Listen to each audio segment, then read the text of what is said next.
Oke, Assalamualaikum warahmatullahi wabarakatuh. Shalom, Om Swastiastu, Namo Buddhaya, salam kebajikan.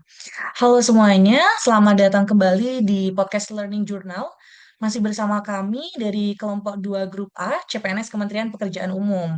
Nah, setelah kemarin kita sudah mulai membahas ya tema terkait transformasi digital, kali ini kita akan mulai tema yang gak kalah keren nih, yaitu what we can do to make PU better and stronger. Nah, selama beberapa waktu terakhir, kami sudah belajar banyak ya tentang wawasan kebangsaan, bela negara, integritas, dan bagaimana peran ASN itu penting banget buat bangsa. Hari ini aku nggak sendirian ya, karena aku ditemenin sama keenam teman-teman aku di sini yang bakal berbagi refleksi dan rencana aksinya nih. Nah, sebelumnya aku mau sedikit spill nih nama-nama kelompok kita di sini.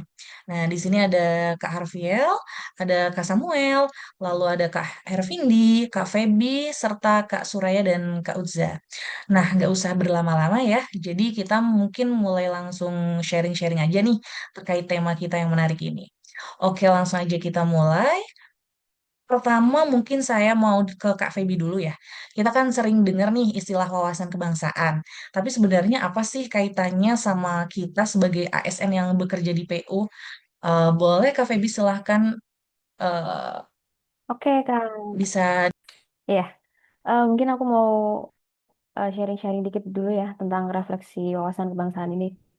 Sebenarnya kan kalau dipikir-pikir ya teman-teman jadi ASN di Kementerian Pekerjaan Umum itu nggak sekedar cuman soal gaji, jabatan, atau rutinitas kantor biasa gitu. Nah, semua itu tuh lebih besar daripada itu. Kita itu sedang memikul amanah atau tanggung jawab yang besar yaitu menjaga arah perjalanan bangsa ini, teman-teman. Di titik inilah wawasan kebangsaan itu jadi hal yang sangat penting gitu ya. Wawasan kebangsaan itu kayak kompas. Kita jadikan wawasan kebangsaan itu ibaratkan kompas gitu ya. Nah, sesuai dengan fungsinya, kompas tersebut kita jadikan sebagai penunjuk jalan yang memastikan langkah kita nggak melenceng nih dari tujuan bersama gitu ya. Nah, kemudian seperti yang kita tahu ya teman-teman, Indonesia itu kan berdiri di atas semangat persatuan, keadilan, dan juga kepentingan bersama nih teman-teman. Nah, itu tuh bukan cuma sekedar jargon aja ya.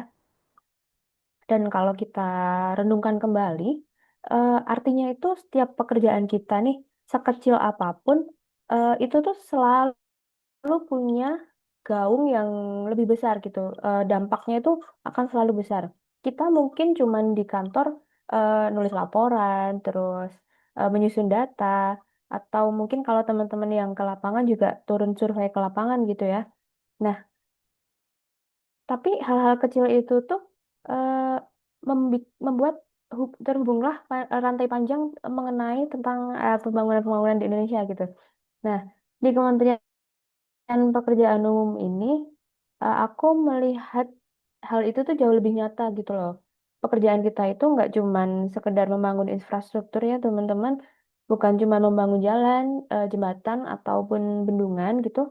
Nah, pekerjaan kita itu bisa dibilang merawat kepercayaan masyarakat juga gitu. Nah, ketika misal nih ada studi kasus ya di sebuah desa yang terisolasi gitu, akhirnya mungkin teman-teman dari Bina Marga membangun jalan dan akhirnya mereka mendapatkan akses jalan yang bagus, yang layak, yang akhirnya menghubungkan mereka ke dunia luar gitu dengan nyaman. Nah, disitulah rakyat akan merasakan kehadiran negara itu sendiri gitu. Nah, infrastruktur infrastruktur fisik itu sebagai media kita, teman-teman di Kementerian PU. Yang sesungguhnya kita bangun sebenarnya adalah ikatan sosial dan harapan untuk kemajuan kita bersama. Nah, sebenarnya wawasan kebangsaan ini juga mengingatkan kita ya agar nggak terjebak pada rutinitas rutinitas teknis aja. Nah, jalan itu bukan cuman sekedar jalan gitu ya. Bendungan juga bukan cuman sekedar bendungan. Semuanya adalah jembatan menuju tujuan yang lebih besar gitu. Membukakan akses, menciptakan rasa aman dan memperkuat persatuan kita gitu ya. Setiap proyek dan setiap tugas, kecil apapun itu, merupakan bagian dari cerita besar Indonesia yang akan kita tulis bersama nih teman-teman. Nah, seperti dalam visi misi Kementerian PU ya, sekarang kita bisa melihat jejak nyata gimana PU hadir mewujudkan cita ya, pembangunan seperti halnya di konteks pembangunan sekolah rakyat gitu, yang dulunya digagas bukan hanya soal menyediakan ruang belajar, tapi juga membuka jalan bagi lahirnya generasi baru Indonesia yang melek ilmu gitu. Begitu pula dengan irigasi, ya itu juga bukan cuma sekedar saluran air ya, melainkan bagian melainkan seperti denyut kehidupan baru bagi petani-petani di Indonesia. Nah, mungkin itu aja sih Kak. Kalau dari aku, mungkin inilah media kita sebagai Kementerian Pekerjaan Umum untuk turun langsung ke hadir dalam masyarakat dan negara adalah melalui infrastruktur itu, gitu sih Kak. Baik, terima kasih banyak Kak Feby. Refleksinya sangat mendalam banget ya, dan aku setuju banget nih peran kita sebagai ASN di Kementerian PU gitu ya. Jadi juga sebenarnya intinya tuh refleksi terkait dari wawasan kebangsaan ini tuh kita sebagai ASN tuh juga ketika bekerja itu gak ada kerjaan yang sia-sia ya Kak. Sekecil apapun pasti ada kontribusinya buat bangsa gitu. Apalagi kan ini lagi efisiensi, tapi ya tetap aja kita berkontribusi untuk bangsa gitu ya. Nah, ngomong-ngomong soal kontribusi nih teman-teman, boleh nih ya mungkin Kak Samuel bisa sharing pendapatnya terkait etos kerja dan bela negara nih ya. Oke, baik. Terima kasih atas kesempatannya. Jadi pada kesempatan kali ini saya mau memberikan nih refleksi saya tentang bela negara setelah pembelajaran kita pada beberapa hari ini. Jadi sebelumnya kalau misalnya kita dengar istilah bela negara itu mungkin di pikiran orang-orang bayangannya itu kayak sekedar perang atau angkat senjata gitu ya. Atau mungkin kalau di zaman modern ini malah kayak menjadi keyboard warrior ya. Jadi kalau misalnya ada negara lain yang ngejelekin Indonesia, terus kita jadi ngejelekin balik. Nah, tapi dari pembelajaran yang sudah kita lakukan, saya memahami bahwa bela negara itu cakupannya lebih luas. Jadi kita nggak harus ngelakuin apa yang udah disebutkin tadi gitu. Karena bela negara itu adalah gimana kita sebagai warga negara menunjukkan cinta tanah air, kesadaran berbangsa, setia pada Pancasila, rela berkorban, dan juga siap dalam menghadapi tantangan zaman. Nah, kalau misalnya kita tarik nih ke dunia ASN ya, kita nih ASN di Kementerian Pekerjaan Umum. Bela negara itu bisa diwujudkan lewat etos kerja kita. Misalnya, kita bekerja dengan disiplin dan integritas, lalu menjaga profesionalitas, serta mau berkorban waktu dan tenaga demi pelayanan publik yang lebih baik. Jadi sama aja kayak kita ngejaga kedaulatan negara, kita sebagai ASN menjaga kepercayaan masyarakat lewat hasil kerja nyata kita. Coba bayangkan kayak membangun jalan, jembatan, atau infrastruktur itu bukan cuma soal proyek fisik, tapi juga wujud nyata cinta tanah air. Ketika kita bekerja sungguh-sungguh, kita sedang memastikan rakyat merasakan manfaat dari pembangunan itu. Jadi, bela negara itu bukan hal yang jauh dari kita. Bela negara itu tidak hanya dengan angkat senjata. Bela negara bisa juga usaha kita berkomitmen kecil sehari-hari dengan datang tepat waktu, bekerja dengan hati, menjaga integritas, dan menaruh kepentingan bangsa di atas kepentingan pribadi. Dengan semangat bela negara dan etos kerja inilah, ASN Kementerian Pekerjaan Umum bisa terus berkontribusi membuat Indonesia lebih maju dan bermartabat, dan juga dapat menjadi institusi yang dapat dipercaya rakyat. Kurang lebih itu sih Kak, refleksi saya tentang bela negara. Ah, oke, baik Kak, bener banget ya. Aku juga sepakat dengan pendapat Kak Samuel tadi. Jadi sebenarnya kalau misalnya kita sebagai ASN tuh kerjanya telat, gak disiplin, atau asal-asalan, itu sama aja ya kita lalai membela negara gitu. Jadi jelas ya, bela negara itu bisa diwujudkan lewat kerja nyata sehari-hari dan perilaku kita sehari-hari gitu. Tapi untuk membuat PU makin kuat nih, tentu kita nggak bisa jalan sendiri ya. Perlu kolaborasi dan juga inovasi nih. Nah, ngomong-ngomong terkait kolaborasi dan inovasi, mari kita dengarkan pandangan dari Kak Arvel nih. Oke, terima kasih Kak Hilda. Menurut aku, agar Kementerian PU semakin lebih baik dan kuat, ada dua aspek penting yang harus kita kedepankan, yaitu kolaborasi dan inovasi. Kenapa kolaborasi itu penting? Karena pembangunan infrastruktur bukan hanya soal fisik, tetapi juga soal bagaimana kita harus menghadirkan solusi cerdas yang efisien, ramah lingkungan, dan juga berkelanjutan. Kolaborasi juga sesuai dengan salah satu nilai core value kita sebagai ASN, yaitu kolaboratif. Di mana kita sebagai insan PU harus bisa berkolaborasi dengan siapapun juga, mulai dari masyarakat, swasta hingga BUMN. Kolaborasi harus menjunjung tinggi etika dan kerjasama, kemudian mementingkan tujuan bangsa negara Indonesia. Dengan kolaborasi yang baik, kita dapat membangun dan membuat Kementerian Pekerjaan Umum semakin better dan stronger, sehingga infrastruktur-infrastruktur yang dibangun berjalan dengan lancar. Kemudian yang kedua soal inovasi. Inovasi teknologi harus menjadi bagian dari budaya kerja kita. Dengan inovasi yang tinggi yang dipunyai oleh insan PU, tentu saja dapat menghasilkan berbagai banyak hal. Inovasi sangat dibutuhkan di Kementerian Pekerjaan Umum karena kementerian ini membangun infrastruktur vital yang mempengaruhi kehidupan masyarakat secara langsung.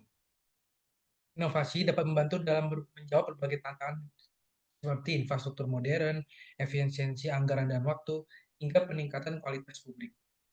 Dengan inovasi-inovasi terbaru, pasti hal-hal tersebut bisa saja tercapai. Inovasi di Kementerian PU bukan sekedar kebutuhan, tetapi keharusan agar pembangunan infrastruktur lebih efektif, efisien, tangguh, dan juga berkelanjutan. Seperti itu, Pak Hilda. Baik, terima kasih Kak Hevel. Benar sekali ya bahwa kolaborasi itu membuat kita lebih kuat ya. Dan inovasi juga tentunya membuat kita lebih siap nih, lebih siap, lebih sigap menghadapi tantangan zaman gitu. Namun semua itu tentu juga harus ditopang ya oleh fondasi yang kokoh, yaitu integritas. Nah, tanpa integritas, sebesar apapun inovasi dan kolaborasi yang kita lakukan, tentunya juga itu akan sia-sia ya, bisa runtuh gitu. Nah, untuk itu mari kita dengarkan nih pandangan dari Kak Hervindi terkait pentingnya integritas dan semangat anti korupsi di PU. Silakan. Ya, terima kasih Kak Hilda. Jadi selain aspek yang sudah disebutkan tadi oleh teman-teman, jadi ada dua aspek yang menurut saya sangat krusial ya, yang harus dan wajib dimiliki oleh seorang ASN, terutama di Kementerian PU, yaitu tentang integritas dan juga anti korupsi. Dan dari kedua nilai tersebut merupakan aksi nyata bela negara yang bisa dimulai dari diri sendiri. Dan sebagai bagaimana yang kita tahu dan kita sudah jalani juga bahwa integritas itu adalah salah satu tes wajib ya yang kita lakukan waktu itu sebelum jadi pegawai PU. Karena integritas itu adalah fondasi utama dalam melaksanakan tugas di mana Kementerian PU ini kan bertanggung jawab dalam pembangunan infrastruktur dan juga pelayanan publik. Jadi erat sekali kaitannya dengan masyarakat. Nah, kalau dengan integritas yang baik gitu, kita bisa bekerja dengan jujur, dengan disiplin, transparan, dan profesional. Jadi bisa mengarahkan kita untuk menjadi insan PU yang anti korupsi. Nah, kita juga harus bisa memastikan nih bahwa setiap rupiah anggaran negara digunakan secara tepat guna dan setiap proyek juga dikerjakan sesuai standar. Tapi kita kan nggak cuma di situ aja nih, nggak cuma waktu seleksi masuk aja gitu. Bahkan kalau udah jadi ASN, PU itu selalu berusaha meningkatkan dan memonitoring terkait integritas dan anti korupsi, mulai dari sosialisasi sampai dengan pelatihan pegawainya. Dan setahu saya ini Agustus ini sedang berjalan survei penilaian integritas itu dari KPK, di mana indikatornya itu mencakup banyak dimensi penilaian, termasuk pelaksanaan tugas, pengelolaan anggaran, kemudian manajemen SDM, termasuk juga anti korupsi dan transparansi. Nah, jadi dari hasil survei tersebut itu bisa digunakan untuk dasar meningkatkan atau mengevaluasi ya pegawai WPU terkait integritas dan juga anti korupsi. Kemudian dari pembelajaran yang kemarin sudah saya dapat mengenai wawasan kebangsaan dan juga bela negara, sebagai insan PU, rencana aksi bela negara mungkin yang bisa saya lakukan adalah menjalankan tugas dengan jujur dan pastinya bebas KKN, kemudian dapat melaporkan penyimpangan-penyimpangan yang mungkin terjadi melalui whistleblowing system, kemudian mengembangkan kompetensi baik secara teknis ya maupun digital agar siap menghadapi tantangan global dan internalisasikan nilai-nilai Pancasila dan bela negara dalam kode etik pegawai. Nah, jadi menurut saya dengan kesadaran diri sendiri dulu nih untuk menjadi pribadi yang berintegritas dan anti korupsi itu merupakan wujud nyata bela negara. Jadi setiap tindakan positif yang kita lakukan itu akan mendorong Kementerian PU menjadi lebih baik dan menjadi motor penggerak yang kuat bagi kesejahteraan bangsa. Seperti itu, Kak Hilda. Oke, baik, Kak Hervindi. Setuju banget ya aku sama statement dari Kak Hervindi. Intinya di sini itu integritas itu adalah pondasi ya Kak, dan anti korupsi itu di sini adalah wujud nyata nih dari bela negara. Kalau dua hal ini dijaga, maka kepercayaan masyarakat pada PU nih tentunya akan semakin meningkat gitu ya Kak. Nah, berbicara terkait kepercayaan masyarakat nih, di sini ada juga Kak Suraya ya yang mungkin akan elaborate nih terkait bagaimana sih pelayanan publik yang bisa bikin PU semakin dipercaya gitu. Silakan Kak Suraya bisa sharing-sharing ya terkait pelayanan publik dan kepedulian sosial kita sebagai ASN di Kementerian PU. Oke, terima kasih Kak Hilda. Nah, kalau menurut saya ini, selama kita sudah mengikuti pembelajaran mengenai wawasan kebangsaan dan bela negara, kita jadi semakin sadar bahwa ternyata peran ASN itu, khususnya di Kementerian PU, itu ternyata sangat-sangat dekat dengan kehidupan masyarakat. Kita bangun jalan biar anak-anak itu bisa berangkat sekolah dengan aman. Terus kita juga ada yang bangun jembatan untuk membangun perekonomian desa biar mereka terhubung, terus perekonomiannya mereka lebih berkembang. Jadi, menurut saya itu adalah bentuk nyata dari bela negara. Kita hadir memberikan karya yang bermanfaat langsung kepada masyarakat. Selain itu, saya juga belajar bahwa pelayanan publik itu nggak cukup hanya dengan hasil pembangunan fisik aja, tapi lebih penting itu adalah gimana cara kita bersikap saat berinteraksi dengan masyarakat. Kita ramah, peduli, terus siap mendengarkan aspirasi masyarakat. Pelayanan yang humanis ini yang akan membuat masyarakat merasa dihargai dan juga dilayani dengan sepenuh hati. Nah, harapan saya itu ke depannya setiap insan PU mampu menyeimbangkan kompetensi teknis dan juga kepedulian sosial. Artinya bukan hanya membangun infrastruktur, tapi juga membangun kepercayaan, harapan, dan masa depan melalui pelayanan yang jujur, cepat, dan juga tepat sasaran. Dengan begitu, PU akan semakin kokoh, tidak hanya sebagai institusi teknis, tapi juga sebagai garda terdepan pelayanan publik yang benar-benar berpihak kepada rakyatnya. Begitu, Kak Hilda. Oke, wah keren banget ya apa yang disampaikan Kak Suraya ini. Jadi makin kebayang nih ya, kalau infrastruktur itu nggak cuma soal bangunan fisik aja nih ya, tapi juga soal hati nih, tentang bagaimana kita hadir dengan pelayanan yang ramah, peduli, dan bikin masyarakat merasa dihargai begitu ya Kak. Nah, supaya semua ide bagus ini nggak cuma berhenti di kata-kata nih, penting juga ada aksi nyatanya ya teman-teman. Untuk itu, mari kita dengarkan rencana aksi pribadi dari teman kita berikutnya, yaitu Kak Udza. Silahkan untuk pemaparannya Kak Udza. Oke, Kak Hilda, kalau dari saya ya, rencana aksi yang paling masuk akal itu ya pertama kita harus meningkatkan kemampuan diri. Kita kan CPNS baru, jadi wajar banget tuh kalau masih harus banyak belajar. Apalagi sekarang zamannya serba digital ya, jadi penting banget buat paham teknologi biar kerjaan kita makin gampang, cepat, dan hasilnya juga jelas. Contohnya kayak pakai aplikasi buat monitoring proyek atau sistem informasi buat laporan. Kalau kita melek digital, kerja jadi lebih efektif, efisien, dan pastinya lebih transparan. Terus, saya juga percaya kalau gotong royong itu kunci banget di kantor. Mana mungkin kita bisa kerja sendirian. Ada banyak bidang, banyak orang, dan masing-masing punya peran. Kalau kita saling bantu, yang berat bisa jadi ringan.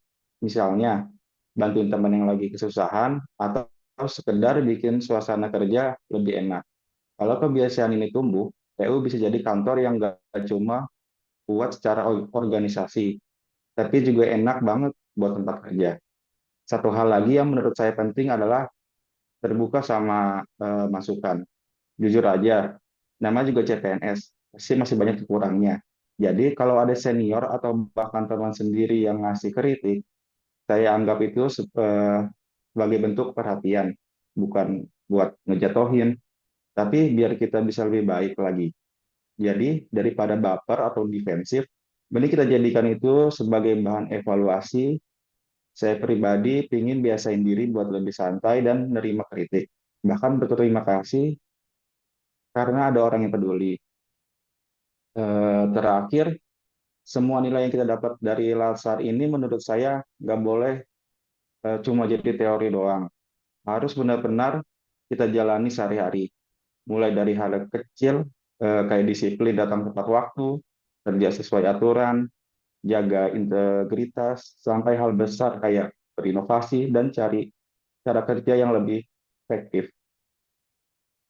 Kalau kita konsisten, saya yakin PU bisa jadi lebih kuat, lebih baik, bahkan bisa jadi contoh buat instansi lain. Itu kayak itu udah. Wah, keren banget Kak Uza. Saya juga sepakat sekali sama apa yang tadi disampaikan. Jadi di sini aksi nyatanya ini sebenarnya harus mulai dari diri sendiri dulu ya Kak. Jadi apa yang udah kita pelajari pada Latsar CPNS ini, harapannya kita juga bisa nih mengimplementasikan di kehidupan kita sehari-hari begitu. Jangan sampai hal yang sudah kita pelajari ini hanya jadi teori semata doang nih gitu. Jadi kedepannya harapannya dampaknya akan besar gitu kalau misalnya kita bisa konsisten. Oke, mungkin kita sudah di penghujung acara ya teman-teman. Luar biasa sekali dari obrolan kita di sore hari ini. Nah, di sini beberapa kesimpulan ya mungkin yang bisa aku tarik. Nah, di sini apa sih yang bisa kita lakukan untuk membuat PU semakin baik dan semakin kuat gitu.